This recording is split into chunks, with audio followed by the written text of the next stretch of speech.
Welcome back, everybody, for another deep dive. This time, we're going to be looking at the idea of consistency and how those small, everyday actions can lead to big results over time. We're going to be trying to unlock the secrets of how some people manage to achieve such incredible things. Yeah. It's amazing how we often fixate on those big, dramatic efforts.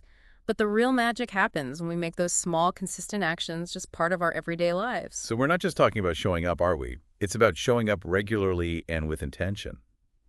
But how do we bridge the gap between just knowing that and putting it into practice? Well, that's where things get really interesting. It's about turning those actions into habits. Habits are powerful because they reduce how much we have to think about making decisions, which makes it almost effortless to make progress. I think I've heard that referred to as decision fatigue. I'm definitely guilty of that. Yeah. I think to some extent we all experience it. That's why building those habits is so important. When something becomes a habit, we don't have to think about it, we just do it. It's like brushing your teeth. You don't debate whether or not you're going to do it each morning, you just do it on autopilot. So if we can make those actions that contribute to our goals into habits, it's like we're setting ourselves up for success without even having to think about it. That's amazing. Absolutely. It's like setting up a domino effect. One small action triggers another and then another, and before you know it, you've made significant progress without feeling like you had to put in a ton of effort. So how do we actually go about turning those actions into habits? Right. What are some things people can try? Well, one approach is to start incredibly small. I think we often get caught up in this idea that we have to make these massive changes overnight, but that's often overwhelming and ultimately unsustainable. I've definitely fallen into that trap before, trying to do too much too soon and then burning out. So what does starting small actually look like in practice? Okay, let's say your goal is to write a book. Now, instead of pressuring yourself to write like a certain number of pages every day, what if you just committed to writing for 5 minutes? 5 minutes? That seems almost too easy. Exactly, and that's kind of the point. By setting a ridiculously achievable goal, you're removing the resistance that often prevents us from taking action. So it's about tricking our brains into thinking that it's not a big deal Yeah. and that we can easily manage it. And then once we've built that momentum, we can gradually increase the time or intensity. That's the idea. You're building that consistency muscle, gradually increasing the challenge as you get stronger. Another thing you can try is something called habit stacking. It's about attaching a new habit to an existing one. Habit stacking. I've never heard of that before. How does that work? So let's say you want to start meditating each morning, but you can never find the time. You could try stacking it onto an existing habit, like brushing your teeth. So after you brush your teeth, you meditate for 2 minutes. Oh, that's so clever. You're basically just piggybacking on an existing routine, so you don't have to create a whole new time slot in your day for it. Exactly. It's all about making it as easy as possible to add new habits into your existing routines. And another thing you could try is creating a visual reminder of your commitment. A visual reminder, like a vision board or something. It could be, yeah. Or a sticky note on your mirror, or a reminder on your phone. Anything that is a visual cue to keep your goal top of mind. So it's about constantly reminding ourselves of what we're working towards. I like that. Exactly. The more we see those visual cues, the more likely we are to stay motivated and on track. And speaking of motivation, another thing you can try is finding an accountability partner. That's a good one. It's so much easier to stay committed when you know someone else is counting on you. But what if you don't have anyone who shares your goals or is willing to be an accountability partner? There are lots of online communities and groups that are dedicated to specific goals or habits, or you could even just tell a friend or family member about your commitment, someone who will check in with you and offer you encouragement. Those are great suggestions. So we've got starting small, habit stacking, visual reminders, and accountability partners. Any other things we can try? Rewarding yourself for your efforts is also incredibly important. Oh, right. So it's like giving yourself a little pat on the back for sticking with it. Yeah, exactly. It doesn't have to be anything big or extravagant. It could be as simple as enjoying a cup of coffee after your workout or watching your favorite show after a productive day of work. The key is to associate those positive feelings with your consistent actions. That makes sense. So we got a lot of things we can try, but we're not just talking about making our beds every day, are we? This applies to bigger goals too, right? Absolutely. It's about breaking down those big, intimidating goals into smaller, more manageable steps, and then applying these same principles of habit formation and consistency. So if we can master the art of consistency, we can achieve pretty much anything we set our minds to. That's a powerful thought. It really is. And while it's not always easy, the rewards of living a consistent life are truly transformative. Okay, but let's be real life isn't always sunshine and rainbows. We're going to face challenges and setbacks along the way. Absolutely. And that's where it becomes crucial to understand those common obstacles that can derail our consistency and to develop strategies for overcoming them. Well, I'm definitely ready to dive into that. Welcome back to our deep dive, where we've been looking at how small, consistent actions can lead to incredible results over time. And we've talked about some practical strategies for turning those actions into habits, making it easier to stick with them, even when we're not feeling particularly motivated. But, let's be honest, there are going to be times when we hit those inevitable roadblocks. Yeah, that's the nature of any journey, especially one that involves personal growth and pushing ourselves beyond our comfort zones. So what are some of those common obstacles that we might encounter, and how can we deal with them effectively? Well, one of the biggest ones is that fleeting feeling we call motivation.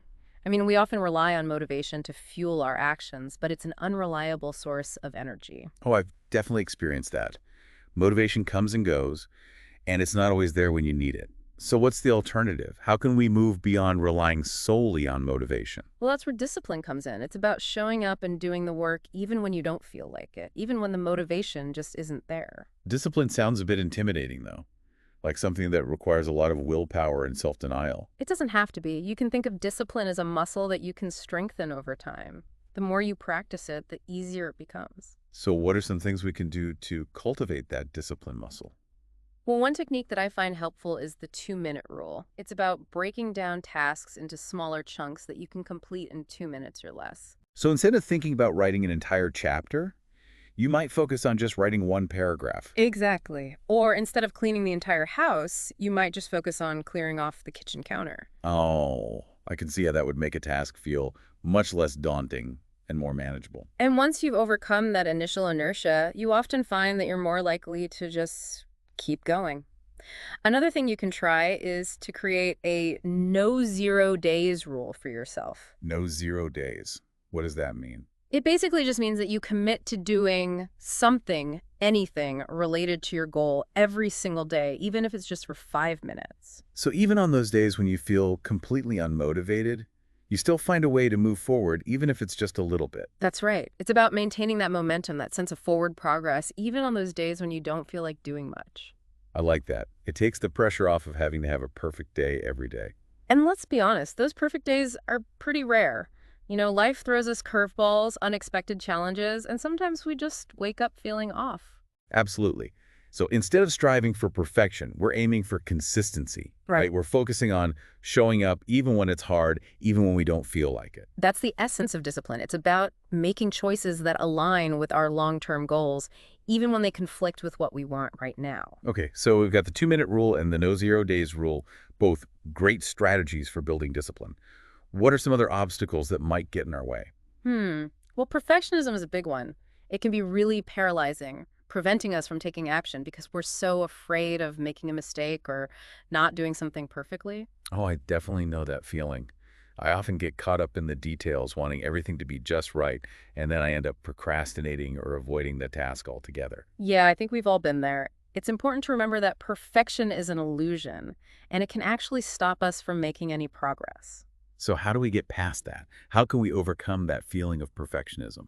Well, one approach is to shift your focus from being perfect to being consistent. Instead of striving for flawlessness, aim for progress. So it's about embracing the idea that good enough is often good enough, especially in the beginning. Exactly. Done is better than perfect. Another thing you can try is to set realistic expectations for yourself. That's a good one. It's so easy to get caught up in those highlight reels that we see on social media and compare ourselves to others. Right. But it's important to remember that what we see on social media is often just a filtered version of reality. Everyone faces challenges and setbacks, but we don't always see that. So it's about being kind to ourselves, acknowledging that we're all works in progress, and focusing on our own journey, not comparing ourselves to others. Exactly. And another thing you can try is to break down your goals into smaller, more manageable milestones. I'm noticing a theme here. It seems like breaking things down into smaller chunks is a key strategy for overcoming a lot of these obstacles. You're right. It's much easier to stay motivated and on track when we're focused on achieving those smaller wins along the way. It's like those milestones become stepping stones that pave the path towards our larger goals. That's a great way to put it. And each milestone we achieve reinforces our belief in ourselves and our ability to reach our ultimate destination. So we've tackled motivation, discipline, and perfectionism. What other obstacles might we encounter on our consistency journey? Well, distractions are a big one. We live in a world that is constantly vying for our attention, and it can be challenging to stay focused on our goals with all those notifications, emails, social media updates, and everything else. That's so true. It's like our brains are wired to seek out novelty and stimulation, and it's so easy to get pulled away from the task at hand. Absolutely. So it's really important to develop strategies for managing those distractions and creating a more focused environment. Okay, I'm all ears. What are some things we can try? Well, one technique that I find incredibly helpful is time blocking. It's about scheduling specific blocks of time in your day for focused work or other important activities. So instead of just having a to-do list, we're actually assigning those tasks to specific time slots in our day. Exactly. It's about being intentional with your time and creating structure in your day. I like that. It's like giving yourself an appointment with your goals. Yeah. And I imagine that also helps to reduce that sense of overwhelm that can come from feeling like you have a million things to do. It definitely can. When you have those time blocks allocated, you know exactly what you need to be focusing on during those times, and it frees up mental space to be more present and engaged in those activities. So time blocking is a great way to create structure and minimize distractions. What else can we try? Another technique that I like is the Pomodoro technique. Have you heard of that one? I think so. It's that time management method where you work in 25-minute intervals with short breaks in between, right? Yeah, that's right. And by incorporating those regular breaks, you're actually allowing your brain to rest and recharge, which ultimately leads to increased productivity and focus. So it's not about pushing ourselves to work for hours on end without stopping. Not at all. It's about working smarter, not harder. And by incorporating those short breaks into your workflow, you're actually setting yourself up for more sustained focus and better results in the long run. I like that. So we've got time blocking, the Pomodoro technique. Any other tools or techniques we can use to combat those pesky distractions? Well, creating a dedicated workspace can also be incredibly helpful. If possible, try to designate a specific area in your home or office that is solely for work or creative pursuits. Oh, yeah. I found that to be really helpful. Even if it's just a small corner of a room, having a designated workspace helps to create a mental separation between work time and leisure time. Exactly. It's like signaling to your brain that when you're in that space, it's time to focus. And the opposite is true as well. When you're outside of that space, it's time to relax and recharge. That makes so much sense. It's all about creating those clear boundaries and routines that support our consistency. And speaking of routines, having a consistent morning routine can also be incredibly helpful in setting the tone for a productive and focused day. I've heard that successful people often have very specific morning routines. Yeah, and there's a good reason for that.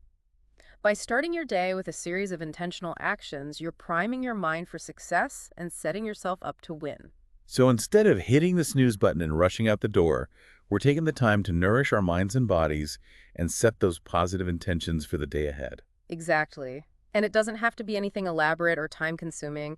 It could be as simple as waking up at the same time each day, enjoying a healthy breakfast, spending a few minutes meditating or journaling, or even just taking a few deep breaths and setting a positive intention for the day. Those are all great suggestions. So we've explored a range of strategies for overcoming those common obstacles that might hinder our consistency. We've talked about building discipline, embracing imperfection, managing distractions, and establishing supportive routines. But what about those times when we do slip up, when we miss a day or two, or when we just feel like giving up? That's a great question, and it's something we'll dive into in the next part of our deep dive. Welcome back to the Deep Dive.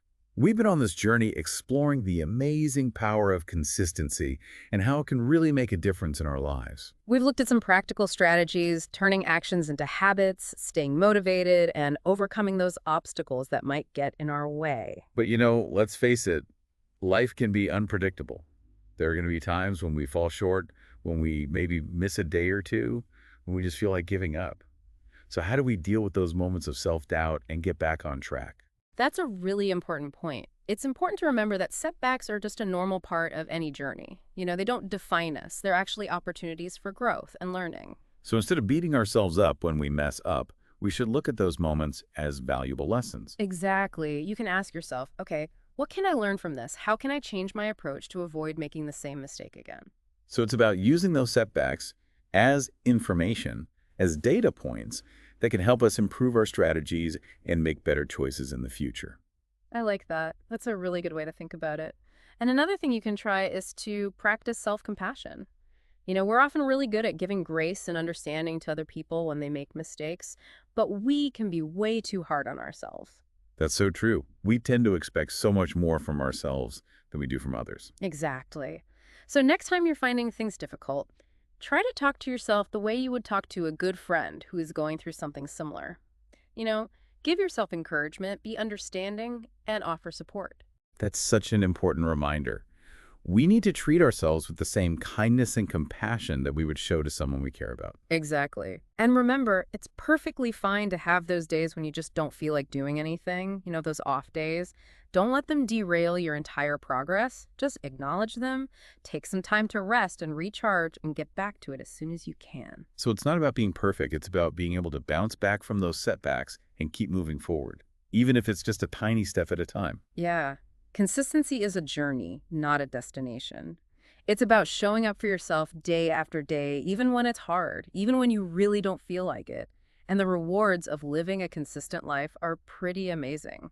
We've covered a lot of ground in this deep dive. We've explored what consistency is all about, how to cultivate it, how to deal with those obstacles, and how to get back on track if we stumble. And we've seen how seemingly small actions, when you keep doing them over time, can lead to incredible results in all areas of our lives. I think the main thing to remember is that consistency isn't about being perfect. It's about making progress. It's about showing up for ourselves, even when it's hard, and trusting that those small, consistent efforts will get us to where we want to be. So, as we wrap up, I'd encourage you to think about what we've talked about today and choose one small, consistent action that you can start doing today. What's one thing you can do, even just for a few minutes, that will help you reach your goals, feel better, or strengthen the relationships that are most important to you? Remember, it's not about making big changes overnight. It's about those small, consistent actions that over time create a life that is meaningful and fulfilling. Thanks for joining us on this deep dive into the power of consistency. We'll see you next time. Keep learning and keep going.